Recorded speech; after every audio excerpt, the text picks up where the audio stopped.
Okay, we are back with the same trunk that I am actually doing a video on stripping furniture.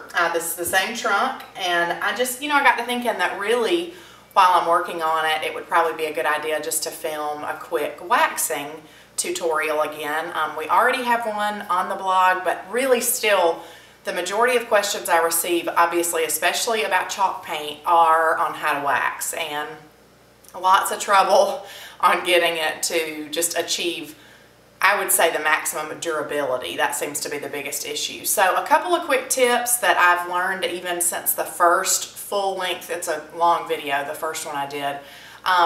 This brush, and any wax brush, it's got a flat surface. It's meant to help you press the paint, press your wax into the paint. So you need to view it. This is what Patty, my stockist from bestfurniturepaint.com, that's what she told me. She said, you need to look at your brush as simply a tool to get the wax on your piece. You're not really supposed to continue just to brush it on. You are going to brush it on, you're wiping it on and then wiping it off. So if you're not doing that and you're just putting a ton of wax on your piece, you will get too much on it at a time, and then it will not harden the way that it should. Secondly, I will say that I think there have been some posts that have been written that are, I think, very informative and very honest as far as troubleshooting, because let's be honest, anytime we're doing something creative like painting furniture or creating art, there are mistakes that come along the way, and there are, lessons we all learn. But I don't think it's fair to say that the wax is not a durable surface. I've heard a lot of people say, well, I'm not going to wax my kitchen table because that's not durable. Furniture wax is just as durable as, polyurethane, or, any kind of, like, I love Varathane, that's a floor sealant. It's just as durable. It's a different finish. It's going to create a different look.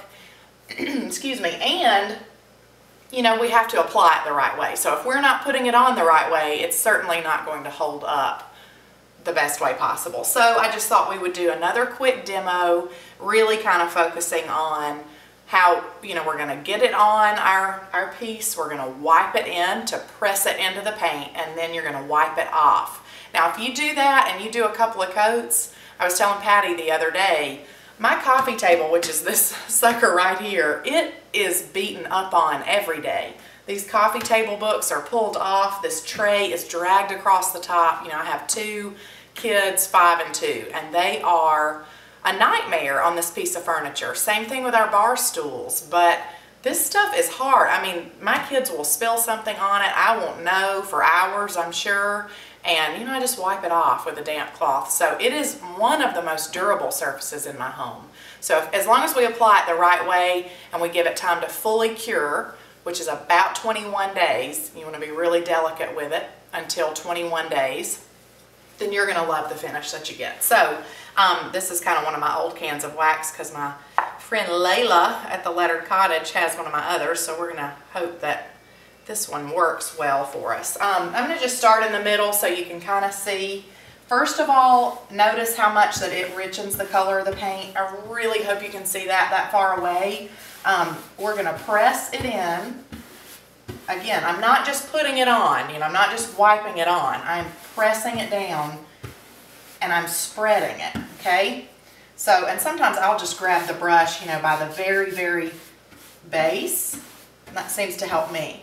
So as I brush it on, and I'm really, it's sort of a workout.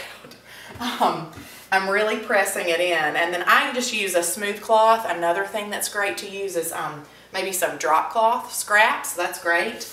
And that's really what I love to use for buffing. So see, and now that I've done that, I'm wiping off all it's almost dry now.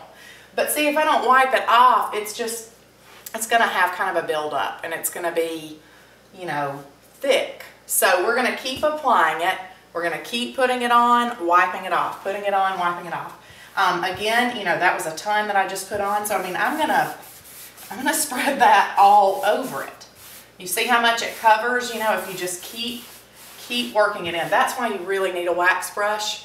If you're having trouble with furniture wax, whether it's Annie Sloan's brand or another kind, and you don't have a wax brush, you're probably, you're creating work for yourself, because it really, really helps you maximize your application. So see how much richer the paint color is already. And you see how far, that went. I'm almost done with the first side. So, I'll get a little bit more. We'll finish. You don't have to be particular. And once you get it all on, again, you're just gonna press it down into the paint, wipe it off. And then you're gonna wanna wait.